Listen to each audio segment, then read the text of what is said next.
अस्सलामु अलैकुम वरहमतुल्लाहि वबरकातुहू। मदनी इस्लामी रूहानी सेंटर इस्लामाबाद, अल्लाह की रहमत और मेहरबानी से हम अभी रमज़ान मुबारक में ही ऐसे मरीज़ जो कि यानी जादू, साया, जिन्नात, नज़रें बंद की लपेट में हैं और बेशुमार जो है जादू और जिन्नात की घरों में शिकायत हैं, इनका अल्हम्दुलिल्लाह हम अभी से इलाज कर रहे हैं। और अल्हम्दुलिल्लाह हम इस्लामाबाद के अंदर एक मुस्तशफ़ा तिब्बी सऊदिया के नाम से हम बना रहे हैं। रमज़ान मुबारक के फ़ौरन बाद उसका इफ्तिताह हो जाएगा और उसमें मदनी इस्लामी रूहानी सेंटर हमने कायम किया है। जितने भी रूहानी मरीज़ हैं, घरों में जो भी शिकायत हैं, तकरीबन हमने देखा है कि 95% अफराद ऐसे हैं घरों में जिनको यानी जादू, साया और नज़र बद की शिकायत है और वो डॉक्टरों के पास महंगी महंगी दवाएं लेकर जिस्म में अमराज का इजाफा तो कर चुके हैं लेकिन बीमारी में अफाका नहीं आया।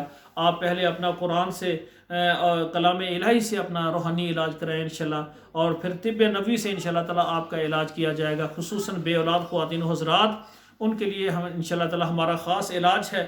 पूरी दुनिया से हमारे पास ऐसे ख़वातीन व हज़रात रब्ता करते हैं जो बे औलाद हैं। औलाद देना अल्लाह ज़ुल जलाल की सिफ़त है, अल्लाह ही देते हैं बेटे और बेटियां, लेकिन ख़वातीन व हज़रात में जो बीमारियां होती हैं इंशाल्लाह ताला उनका हम मुकम्मल इलाज करते हैं। अल्लाह ज़ुल जलाल से दुआ है इस रमज़ान मुबारक में अल्लाह हमारी दुआ को कबूल फरमाए। पूरी दुनिया में जो ख़वातीन हज़रात जिनकी औलाद नहीं है, अल्लाह उनको नेक औलाद अता फरमाए और जो औलाद नरीना के ख़ाशमंद हैं, उनके बेटे नहीं हैं, अल्लाह उनको बेटे अता फरमाए, बेटियाँ अता फरमाए।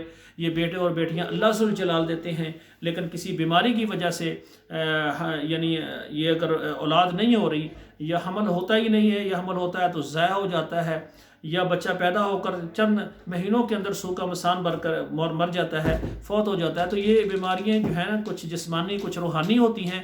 तो इनका मुकम्मल इलाज करवाने के लिए आप हमारे साथ रब्ता कर सकते हैं। हमारा व्हाट्सअप नंबर मौजूद है, वहाँ रब्ता करें। अस्सलामु अलैकुम वरहमतुल्लाहि वबरकातुहू।